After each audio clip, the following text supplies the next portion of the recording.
So if you zoom in here, I'm going to press Y and then move this anchor point here so that the animation will originate from this anchor point in the corner.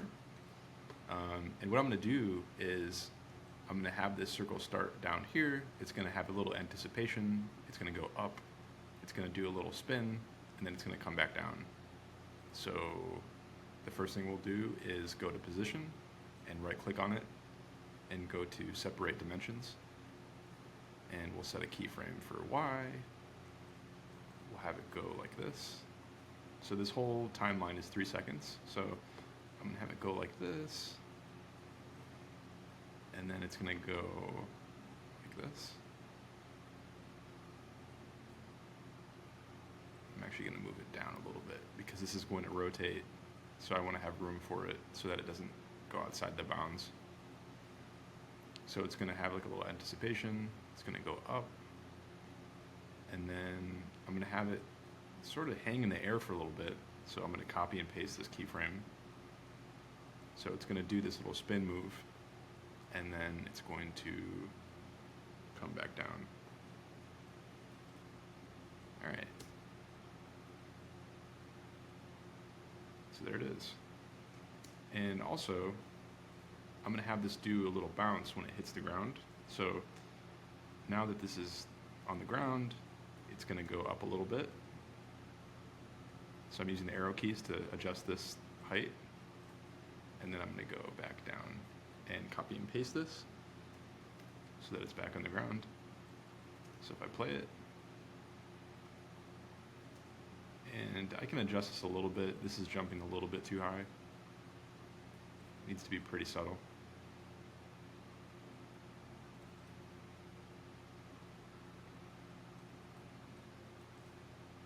Something like this. And so these are our position keyframes here. If I press R for rotation, I'm gonna bring this up. And if I press U, I can see all of the keyframes on this layer that are active. So we can see the Y position keyframes, and we can also see this rotation keyframe here. So I'm gonna move this rotation keyframe a little bit back, and I'm gonna start this like rotation flipping move here.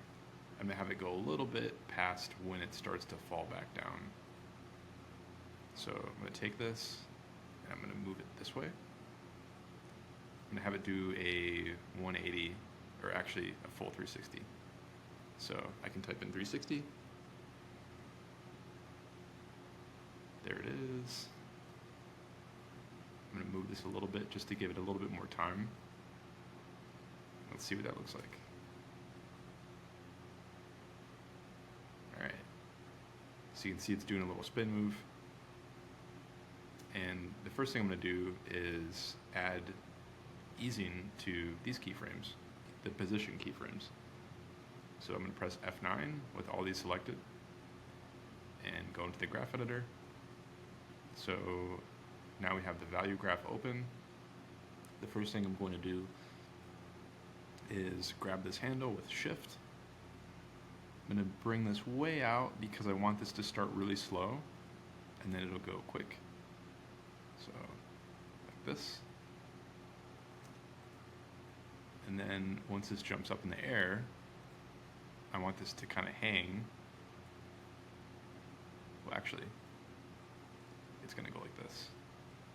So it's gonna go like that, and then it's gonna gain a lot of speed. So you can see this slope starts to get steeper. And then if I drag this while holding shift, it's going to be really slow, get quick. So it's kind of like penting up its energy. So it's going like this, and then boom, it goes up. And then it kind of hangs, it does that flipping motion, and then I'm gonna have it still be pretty slow. So I'm gonna continue to hold shift and drag this out. So you can see it's like basically still this whole time. And we can adjust this, but let's just see how it looks. And then it's going to gain more speed because this is gonna be more of a slope here that's steeper. Let's see what that looks like. So a little bit better. You can tell that rotation there is still pretty wonky, but I'm going to go into here and adjust the end of these keyframes, or the easing here. And so I'm going to grab this handle in, because when this hits, I want the speed to go back up. So I'm going to flatten this, because when it hits, it's going to go in the air, and this motion is a little bit slower, and then it does one last ramp up in speed. So if I zoom in here, you can kind of see it. So it does like slow, ramp up, and then I'm gonna pull this in here so it hits. And I can even grab this and make it a little bit higher, just to like see that motion a little bit more clear. So if I zoom out, if I go back to the timeline,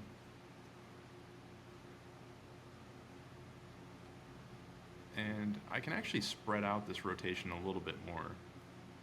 Let's just see what happens. So I'm going to grab these rotation keyframes. I'm going to press F9 again, and then I'm going to go here. And so now you can see this color has changed because rotation is a different color than position.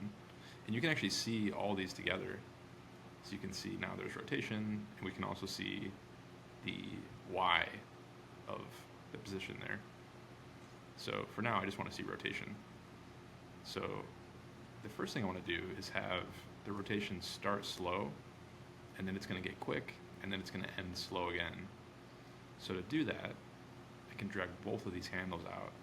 So you can see this is pretty flat, and then it gets steeper, which means it's going to get faster, and then it's going to get slower again. So let's see how that looks. I can really bring this out farther.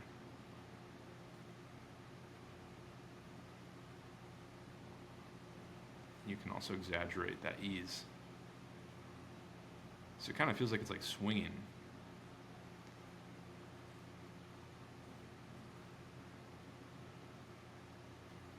I'm going to bring this in.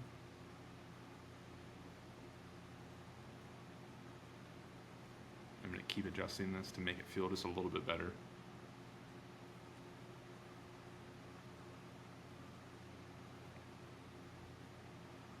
So maybe I just move this rotation farther. And you'll notice that I'm just letting this play, and I'm adjusting it on the fly, and kind of just like seeing what happens. And really that's what this is all about. Like, it's just trial and error. So I'm going to move this a little bit. And I can also do stuff like this where, let's say I want this to be more extreme exaggeration. So yeah, this is just showing like how you can add multiple layers of animation to your project.